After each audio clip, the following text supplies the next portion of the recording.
Hello and welcome to Herbal Expeditions. As we dive deep into the world of herbs and aromatherapy, our host Certified Aromatherapist Ms. Shunda Bertrand, she is passionate about sharing her knowledge and expertise with herbal enthusiasts like you. Whether you're a seasoned gardener or just starting out, we'll guide you through the process of planting, growing, and preparing your own herbs. And when it comes to aromatherapy, Shunda will help you discover the incredible benefits of using essential oils for your mind, body, and soul. So tune in and let's embark on this herbal adventure together.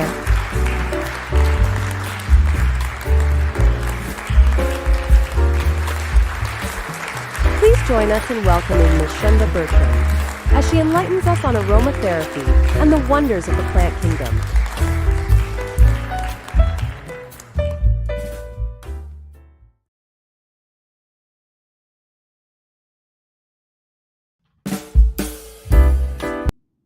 Good evening and welcome to Herbal Expeditions, where we explore the power of gardening, herbs, and aromatherapy for our overall wellness. I am so excited to have you as we continue our journey through the digestive system and the ways we naturally support it.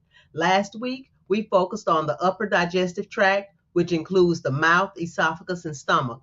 In a nutshell, the role of the upper digestive system is to break down and prepare food for absorption. We discussed common issues like acid reflux, gastritis, ulcers, and indigestion, along with herbal remedies such as slippery elm, marshmallow root, chamomile, and licorice root to soothe irritation and heal the stomach lining. If you missed that episode, I highly encourage you to go back and listen. It's full of valuable insights and natural remedies to keep your upper digestive system in balance. This evening, after the disclaimer, I will share 3 digestive fun facts. Additionally, we will cover each part of the lower digestive tract, its functions, as well as common diagnoses impacting this system, along with remedies and tips for management. And here's the disclaimer. I am not a licensed healthcare professional. Information that you receive here is for educational purposes only, based on my personal experience and training. On this channel, we do not treat, cure, or diagnose. You are strongly encouraged to do your own research on the topics discussed here. As always, you're advised to discuss any new herbal regimen with your doctor, especially if you are pregnant, nursing, or taking any prescription medication. Tonight, I will share 3 fun facts about your digestive system. And the reason we have 3 is because they were all so intriguing to me, I couldn't choose just one. The first fact is your gut microbiome is unique like a fingerprint. No 2 people have the same combination of gut bacteria. I thought that was really amazing. Secondly, your gut communicates with your brain through the vagus nerve, influencing mood and emotions. I've often heard people say, oh, she must be hungry, or he must be hungry, when people are kind of grumpy, when they're acting a little bit different. And I really didn't realize that it was scientific, that your mood is influenced by your gut. And the third and final fact is the appendix was once thought to be useless, but research shows it plays a role in gut bacteria regulation and immune function. And so I thought it was very interesting, because even a few weeks ago, I heard that your appendix really doesn't have a purpose. And I've heard that all my life. So I thought it was very interesting that research is now showing that it helps to regulate your immune function. So we're going to go ahead and get into the general overview of your lower digestive tract. This week, we're moving deeper into the lower digestive tract, which includes the small intestine, large intestine, and colon, or your rectum. This part of the digestive system is responsible for absorbing nutrients, processing fiber, eliminating waste, and maintaining gut microbiome balance. It starts at the duodenum, the first section of the small intestine, and ends at the anus, where waste is expelled. When the lower digestive tract isn't functioning properly, it can lead to issues such as bloating, constipation, diarrhea, irritable bowel syndrome or IBS, and inflammation. There are many powerful herbs that can support digestion, soothe inflammation, and promote a healthy gut naturally. In tonight's episode, we'll explore how the lower digestive system functions and its role in overall health. Herbs that support intestinal health, including peppermint, ginger, fennel, and dandelion root. the importance of probiotics, fiber, and hydration in maintaining a healthy gut. Get ready for another insightful discussion as we continue our deep dive into natural digestive wellness. Let's dive in. So, as food enters our stomach, as food exits our stomach, it enters the first part of our small intestine known as the duodenum, which is about 10 to 12 inches long. The duodenum is the primary site for chemical digestion. This is where the chyme or partially digested food is received from the stomach. And I am a person who likes pictures. So in just a moment, I'm going to kind of show you where this is in your body with some pictures that I have. The liver and the gallbladder send bile to the duodenum, and then it breaks to break down fats. The pancreas releases digestive enzymes to break down proteins, fats, and carbohydrates. Absorption of iron, calcium, and some vitamins begins here in the area where your duodenum is. Once digestion is complete, the chyme moves into the jejunum for nutrient absorption. So I have a picture here, and for me, this is very serious because I really want to learn what these parts are, how they operate. So here we go. Last week we talked about the stomach. And so right here is where the esophagus kind of ends and it goes down into your stomach. And down here is the duodenum. And then we were just talking about we will be going into the small intestines, but we talked about the jejunum, which is here, as well as here is the duodenum, and then we're going to be talking about the large intestine. So we'll be getting into the ascending colon, and then it goes the transverse, and then the descending. So these are all parts that we're going to be talking about. And I wanted to kind of give you a picture of what's going on here, because your large intestine is basically, it frames your smaller intestines. And so when we talked about the bile and that comes in, it's coming here from near your liver, your pancreas, and all of that, so that those are all connected. And I just wanted to have you to have a visual, because it helped me to have a visual, so I thought I'd share that with you. Once the digestion is complete, the chyme moves into the jejunum for nutrient absorption. The small intestine also includes the jejunum and the ileum, which is the main site of nutrient absorption. So those areas that I was showing, this is where the food has been broken down, and then it extracts all of I call it the good stuff, the vitamins, the mineral, and the different things that your body needs to use. The small intestine is located in the central part of the abdomen and is actually about 20 feet long. However, it is coiled up. That was the section in the middle that I showed. It's all coiled up. The function of the small intestine is as follows. The jejunum, or the middle section, absorbs proteins, carbohydrates, vitamins, and minerals. The ileum, the last section, absorbs vitamins B12, bile, salts, and any remaining nutrients. Tiny hair-like projections called villi or microvilli increase surface area for maximum nutrient absorption. The gut microbiome begins its work supporting digestion and the immune function. Once absorption is complete, leftover indigestible food and waste move into the large intestine. The large intestine is about 5 feet long and 2.5 inches wide. It frames the small intestine, starting in the lower right abdomen and loops around the left side.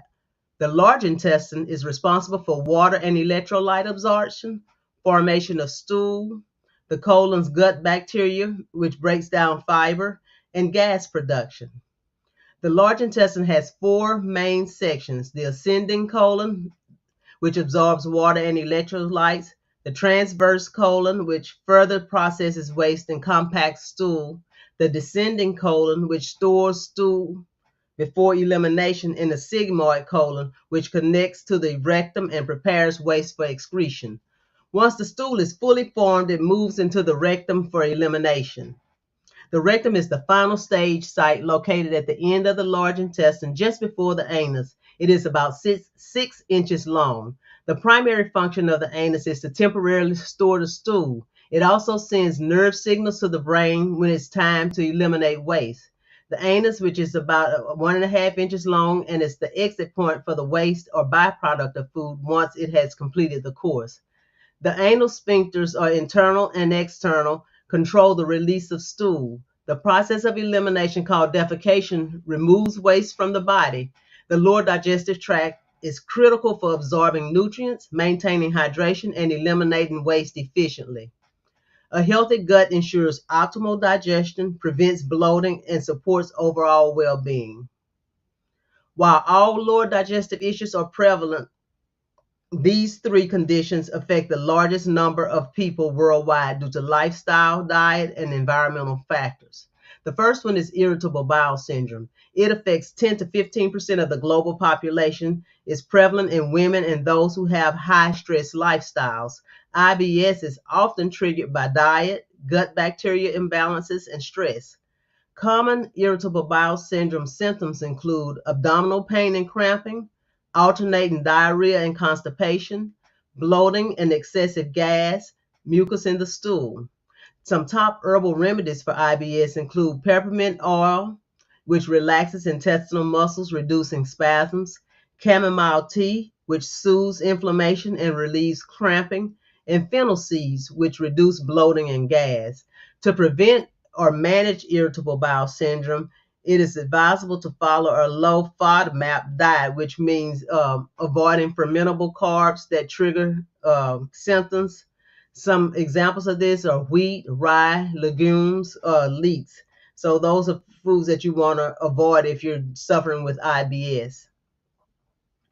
You can manage stress with meditation, deep breathing, or herbal adaptogens. And we'll have more on that in later episodes. Eating fiber in moderation, too much or too little can worsen symptoms. So if you're suffering with IBS, you want to really moderate the intake of fiber. Second in the lineup of ailments that affect the lower digestion is constipation, which impacts 16% of adults and 33% of people over age 60. Constipation can be caused by low fiber intake, dehydration, lack of exercise, or medications. Women and older adults are more prone to constipation. Constipation symptoms are as follows: fewer than 3 bowel movements per week, hard, dry, pellet-like stools, straining during bowel movements, or feelings of incomplete evacuation. Some top herbal remedies include dandelion root tea, which acts as a mild laxative and stimulates bowel production. Aloe vera juice softens stools and reduces inflammation. Psyllium husk or flaxseed adds fiber to regulate bowel movements. Now, I want to give a caveat about this fiber, because if you eat a whole lot of fibrous things and you're not drinking water, you're going to have some big problems. So take it from me. If you're bulking up on the fiber, please make sure that you're drinking water. Here are some tips to prevent or help manage constipation. Increase fiber intake, such as leafy greens, whole grains, and fruits. Drink at least 8 glasses of water daily to soften stools. Exercise regularly to keep the bowels moving. And limit caffeine, alcohol, and processed foods, which dehydrate the colon. And the third digestive tract condition affecting over 179 million people in the United States alone is diarrhea. Diarrhea can be triggered by viral infections, food intolerances, or stress. Some symptoms of diarrhea include frequent loose or watery stools, urgent bowel movements, abdominal cramping, dehydration if prolonged. Let's review a few of the top herbal remedies for this condition. Chamomile and ginger tea. So a combination of chamomile and ginger would soothe inflammation and calm the digestive tract. Blackberry leaf tea is a natural astringent, helping to firm stools. Slippery elm bark coats and heals the gut lining. Slippery elm bark can sometimes be difficult to find. Something that you could substitute for that would be marshmallow root. There are some steps that you can take towards prevention or managing diarrhea, such as staying hydrated with electrolyte-rich drinks such as coconut water and herbal teas, eating probiotic-rich foods like yogurt, kefir, sauerkraut to restore gut flora, avoiding greasy foods, dairy, and spicy foods during these episodes, and practicing proper food hygiene to avoid bacterial infections. These three conditions, irritable bowel syndrome, constipation, and diarrhea, are all among the most common lower digestive issues worldwide. While they can be uncomfortable, they are often manageable with dietary changes, stress reduction, and hydration, and herbal remedies. Uh, Today, I would like to share a suggested meal plan for irritable bowel syndrome. This meal plan reduces bloating, gas, and irregular bowel movements.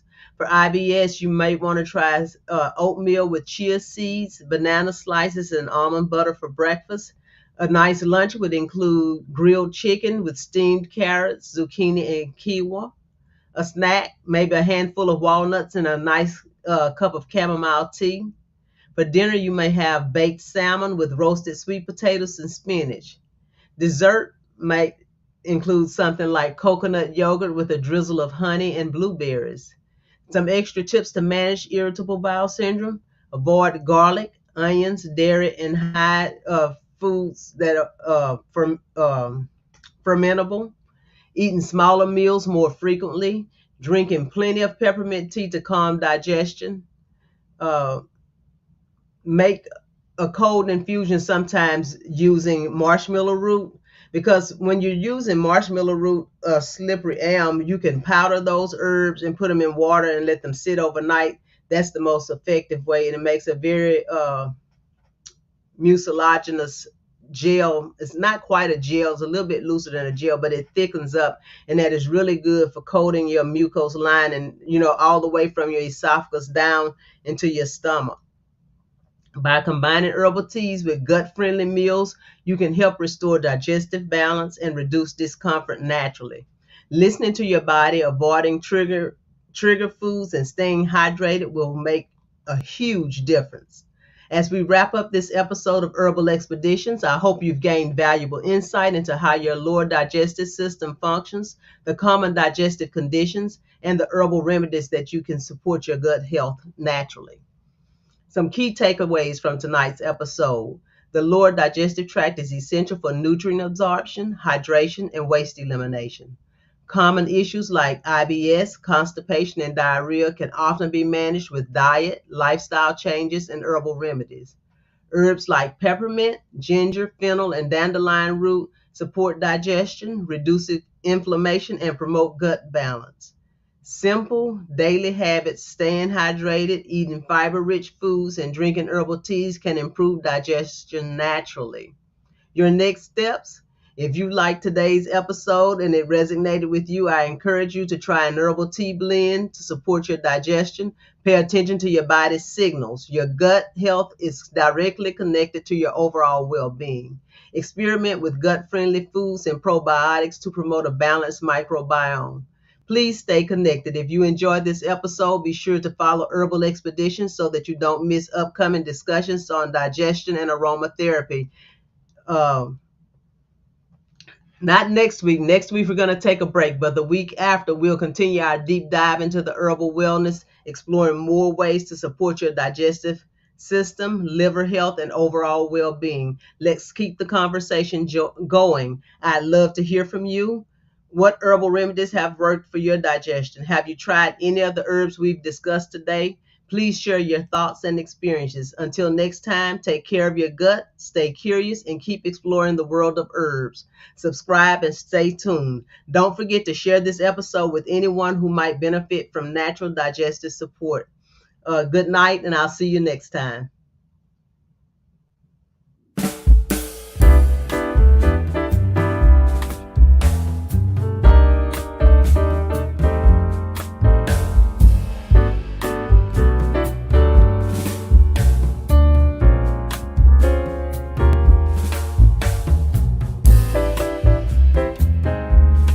Thank you for tuning in to Herbal Expeditions. Remember to set your clock for 7 p.m. Central Standard Time every Thursday.